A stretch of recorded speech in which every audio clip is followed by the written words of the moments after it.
Con motivo de la celebración del Día Mundial de la Migración de Peces, el campus universitario de La Yutera acoge una jornada específica titulada Rompiendo Barreras para abordar los problemas de las diferentes especies de peces a la hora de llevar a cabo sus migraciones. Bueno, César Rodríguez, como secretario general de Ríos con Vida, al final, esta jornada, que se lleva por título precisamente Rompiendo Barreras, lo que persigue, lo que busca, ¿qué es exactamente? Es facilitar esas migraciones de los peces, facilitarlas en la medida de lo posible, intentar que se pueda sacar provecho de los recursos que tenemos sin quizá dañarlos tanto.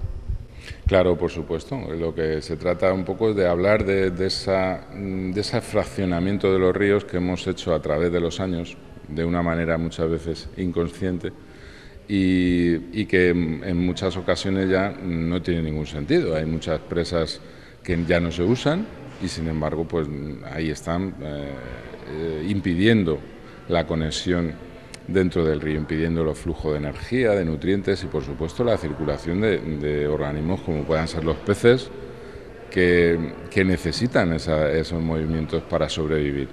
Lo que estamos haciendo es empobreciendo los ríos y muchas veces sin necesidad, teniendo alternativa y teniendo capacidad hoy en día de restaurar los ríos para que tengan mayor calidad ambiental y al final nos beneficiemos toda la ciudadanía. Claro, en otros tiempos la forma de intentar adaptarnos al medio era casi más bien adaptar el medio, ¿no? Y precisamente modificar el curso de los ríos, pero también es verdad que hemos aprendido a veces a las malas que la vida se abre camino y los ríos acaban volviendo a su cauce de alguna manera. Quizás también se evitarían desastres por un lado, ecológicos obviamente, pero también desastres naturales de estos que llamamos y que al final tienen consecuencias para el ser humano, ¿no? Sí, por supuesto. A ver, el manejo de los ríos, la gestión de los ríos, muchas veces sin una perspectiva de medio plazo, de largo plazo, bueno, pues nos ha hecho cometer errores que hoy en día pues los podemos reconocer y los podemos saber, ¿no? Si nosotros constreñimos el río, en tramos extensos, pues lo que procuramos es pues los ríos que luego cuando hay avenidas no pueden expandirse por donde no hacen daño, sino que se expanden por donde crean problemas, inundaciones, por ejemplo, ¿no? Muchas veces los obstáculos, las presas, también hay otro tipo de obstáculos en los ríos, cuando le metemos un puente y no lo hacemos de la manera necesaria para que puedan pasar los peces que existen en ese río de una manera fácil por debajo de ese puente, ¿no? Y es un tema que no tenemos en cuenta en general. Pero con las presas, que son ya pues barreras muy claras, pues también hay problemas de seguridad y también hay problemas relacionados con inundaciones, ¿no? De hecho, en los tramos urbanos hoy en día, por ejemplo, hablando de ese caso de lo que la ciudadanía puede tener más a la vista, muchas veces nos encontramos con ciudades que todavía no asumen que tienen un río y que pueden gestionarlo de otra manera para hacerlo también más habitable y más agradable para todos, ¿no? Yo supongo que cada caso hay que estudiarlo pormenorizadamente, pero más allá de que pueda ser conveniente, ¿no? el intentar que todas las aguas vuelvan a su cauce natural, ¿qué habría que hacer? ¿Cómo habría que actuar? Hay que intentar promoverlo, no sé si desde las administraciones, desde las diferentes confederaciones, no sé cómo sería conveniente actuar en este caso para intentar volver a ese equilibrio natural. Bueno, de hecho hay unas obligaciones, hay unas responsabilidades por parte de las administraciones competentes, por supuesto, en el caso de, por ejemplo, la Cuenca del Duero, pues la Confederación Hidrográfica, de que depende del Ministerio, pero también las comunidades autónomas que tienen competencias sobre fauna, sobre los sectores económicos que están haciendo uso del agua, del espacio fluvial. Entonces, todas las administraciones tienen esa obligación de recuperar el buen estado ecológico. Y para eso actuar sobre las barreras también, actuar sobre la contaminación, por supuesto, pero las barreras es un tema que no nos ha preocupado mucho, ¿no? Que ahora nos está empezando a preocupar porque nos estamos dando cuenta de que es un factor importante que impide conseguir el buen estado ecológico en los ríos, que dificulta ese objetivo y bueno, además como digo, hay experiencias positivas que nos enseñan que podemos tener ríos mucho más agradables, mucho más ricos, mucho más limpios incluso cerca de nosotros, en las ciudades, ¿no? Entonces, es una obligación de la Administración, pero también es una responsabilidad de la ciudadanía y el exigir un poco bueno, pues que recuperemos un poco esa naturalidad que se pueda. Muchas veces pues tenemos los ríos, efectivamente pues hemos hecho muchas cosas alrededor del río y no podemos recuperar un río. Pues hay una ciudad, por ejemplo, ¿no? Y pues pongo ese ejemplo porque es muy significativo, tenemos los ríos al lado de la ciudad. Es interesante que los ciudadanos de una ciudad podamos mirar al río y podamos asomarnos al río y nos dé gusto, ¿no? No esas ciudades que viven de espaldas al río porque se asoman y huele mal, hay contaminación, hay barreras, aquí hay mosquitos. Entonces, bueno, pues podemos hacerlo y debemos hacerlo. Son las dos cosas, o debemos y podemos, ¿no? Tenemos la obligación y también... Ojalá que tomemos conciencia y que no deleguemos únicamente las administraciones. Muchas gracias por hablar con nosotros. Gracias a vosotros, un placer. Esta jornada, ¿para qué sirve? Porque al final es verdad que todos estamos más o menos concienciados ya con la necesidad de respetar el medio ambiente, de intentar hacer la huella del ser humano lo más pequeña posible, pero más allá de esto de hablar de las migraciones de los peces, ¿qué importancia puede tener que no se produzcan con esa normalidad que quizás en otro tiempo sí fue? Bueno, pues principalmente es dar a conocer primero el ámbito de la ictiofauna de los peces, que quizás en la conservación de los animales es menos conocida. Hay otras especies más emblemáticas, más bonitas, que conocemos mejor, pero los peces todavía son un poco olvidados y además hacen unos movimientos muy particulares, muy interesantes para poder perpetuar su especie, que no es muy conocido y muy común, y tenemos alrededor muchos de ellos que se mueven varios kilómetros todos los años para poder reproducirse. Bueno, ¿qué consecuencias tiene, Ana, el que no se les permita esta migración, que por unos u otros motivos, sea por la acción del hombre principalmente, ¿no?, pero que por unos u otros motivos no puedan desarrollar esa, vamos a decirlo así, esa tradición, esa migración que llevan haciendo durante generaciones y generaciones? Pues básicamente el impedir esta circulación lo que puede provocar es que los peces no puedan acceder a sitios de reproducción y por lo tanto no se puede reproducir en las condiciones adecuadas, o que, por ejemplo, realicen movimientos a la hora de alimentación o a la hora de buscar refugio. Por ejemplo, ahora que viene todo el tema del cambio climático, muchos peces necesitan subir aguas arriba durante las épocas de verano para acceder a aguas más frescas. Entonces, todo lo que se va a producir es una reducción drástica de la población y aparte una separación de poblaciones que puede llevar a que estas poblaciones tengan peor capacidad para adaptarse, incluso en muchas ocasiones a desaparecer. Claro, al final esto habrá quien piense, bueno, claro, pues que nos quedamos sin peces para comer. Ese es lo más inmediato, el efecto más inmediato sobre el ser humano, que muchas veces parece que pensamos que todo gira en torno a nosotros, pero luego puede tener más consecuencias esto.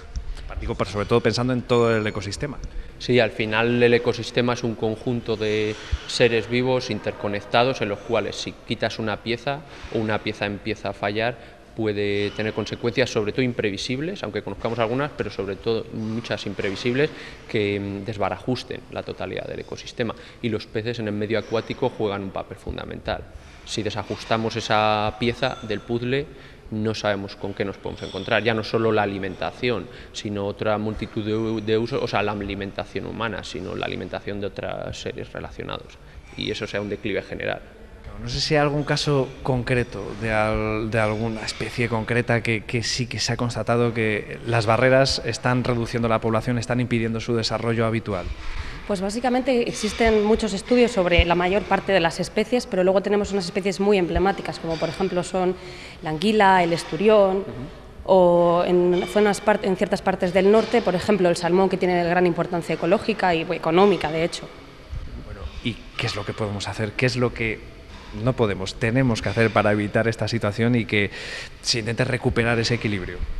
Pues, todo parte, yo creo, desde una sensibilización general de la ciudadanía para que primero entendamos el problema que hay, que es necesario probablemente invertir ciertos recursos, tanto privados como públicos, modificar ciertas leyes, conseguir que se apliquen para que todas esas barreras que existen se mejoren y no se impida el movimiento de los peces, y que todas las nuevas obras que se vayan realizando estén basadas en una ley, en unos estudios, en unas evaluaciones que aseguren que eso está funcionando. Pero todo parte de que toda la gente lo entienda, que es importante, y entonces veamos bien que se gaste un cierto dinero, un cierto tiempo, haya trabajo en ello. Pues ojalá que tomemos esa conciencia y lo antes posible. Muchas gracias a los dos por hablar con nosotros. Muchas gracias. Gracias a vosotros. Rompiendo barreras es el título de esta jornada. Al final, la importancia de la investigación, de que se ponga el acento en esas cuestiones que a lo mejor muchas veces no nos hemos sabido dar cuenta como sociedad, como es este caso, hacen o demuestran la importancia de la universidad y en este caso de un campus como el de Palencia, ¿no?, acogiendo esta jornada. Sí, sin duda alguna. El evento de hoy conmemora el Día Mundial de la Migración de los Peces. Los peces migran, necesitan esos movimientos para reproducirse y hay una organización a nivel mundial que organiza una jornada en la cual hay más de 500 lugares en todo el mundo en el cual se celebra este día. Uno de ellos es el campus de Palencia, en el cual pues damos mucha importancia a la migración de los peces, a los movimientos, y tenemos un grupo de investigación específico que trabaja en temas de conectividad. Por lo tanto, pues el que esta campaña, que este día salga en los medios, es algo muy interesante para que la gente conozca el problema y conozca también que en ciudades pequeñas como Palencia, pues la universidad está trabajando para resolver problemas de este tipo. Claro, tenemos que estar orgullosos de nuestro campus, de que pueda acoger jornadas como esta y de que pueda ser referente también en investigación en diferentes departamentos, pero también en este caso. Sí, sin duda alguna, es un centro de referencia a nivel nacional, hay muchos trabajos de investigación puntera, tenemos un proyecto europeo del Horizonte 2020, cuyo caso de estudio a nivel de España se concentra en el campus de Palencia y con el cual colaboramos también con el Centro Tecnológico Itagra. Ese proyecto pues es de mención y bueno, pues estamos trabajando con lugares en los que pues la demanda social y los conocimientos en temas de peces y de migración son mucho más importantes y se lleva trabajando mucho tiempo. Por lo tanto, el que en Palencia haya un lugar en el cual se establezca un lugar de investigación específico dentro de este macroproyecto con 26 países a nivel de Europa, pues podemos estar orgullosos de nuestro campus. Y a esta jornada además han acudido multitud de profesionales y expertos. Al final este intercambio de ideas enriquece y sobre todo quizás refuerza el camino a seguir, en este caso por los estudios del campus, ¿no?, sobre todo por esas investigaciones. Sin duda alguna.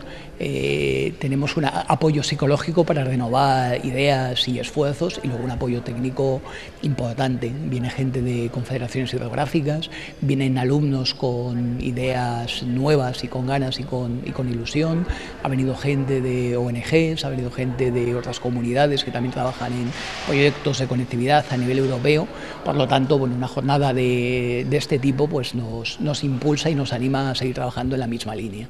Bueno, aunque conoceremos otros puntos de vista y otros proyectos, Francisco Javier, ¿por qué es importante precisamente hablar de este asunto, de ese mundo sin barreras para que todo tipo de especies puedan seguir sus, entre comillas, cauces habituales? En la península ibérica tenemos muchas especies de peces, en torno a 100, y de ellas en torno a 40-50 son endémicas, es decir, que únicamente las tenemos en la península ibérica. El que esas especies se mantengan y consigan establecerse en los ríos depende en gran medida de la capacidad de movimiento que tienen por los cauces. Si esas especies no consiguen moverse, desde el punto de vista biológico van a tender a mermar sus poblaciones, incluso a desaparecer. Por lo tanto, el denunciar y el dar a conocer el problema que tienen las barreras y los obstáculos en los ríos es importante. Es una cuestión de equilibrio natural.